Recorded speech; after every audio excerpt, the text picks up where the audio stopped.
ratio cookies. Here's the math we had to do that was related to the making of cookies and determining the best ratio of volumes of an ingredient using ratio, proportion, and algebra. So the goal of the activity was to determine the unknown volume of an ingredient using ratio, proportion, and algebra to do so. And in the pre-assessment, you had a question to complete, which said ratio cookies call for 1 cup of butter for every 3 cups of oatmeal used. If your group decides to use 2 cups of oatmeal, what volume of butter will you need to add? So this person had a known ratio of butter to oatmeal.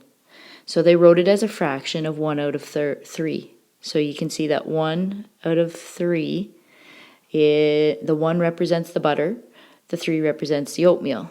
And they made it equal to the second fraction.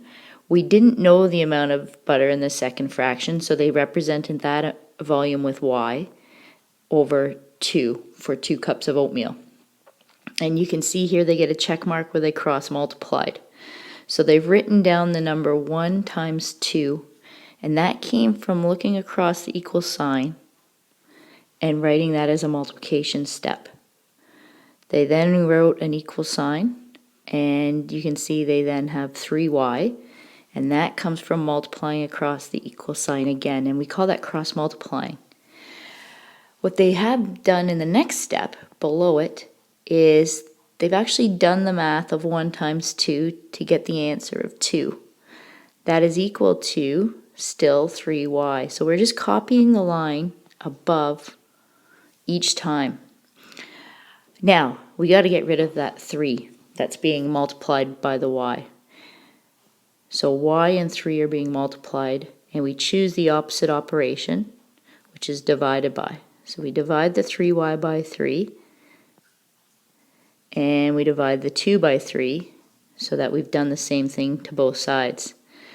2 divided by 3, we're just going to leave it as a fraction. So 2 over 3, and it equals 3 divided by 3 is 1, and our y stays, so it's 1y.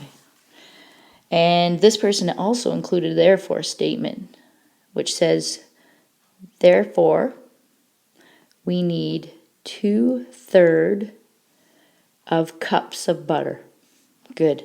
Then they've drawn a picture. So they showed the first ratio, 3 cups of oatmeal, 1 cup of butter, and 2 cups of oatmeal. What makes this work a level 4 plus is that the individual went and completed the self-evaluation that you were to do. And this demonstrates that they know the language that goes with the math. So it says to solve the above equation, question 1, I solved for an unknown variable, volume of butter. Well, they've done that by finding y. That's their unknown variable. They did cross multiply, and you see that in this step up here.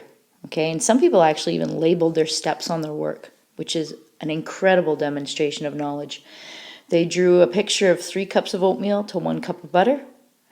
They drew a picture of 2 cups of oatmeal, and they used opposite operations to isolate the unknown variable. So where they looked at 3 being multiplied by y and realized that it needed to be divided, that's using opposite operations.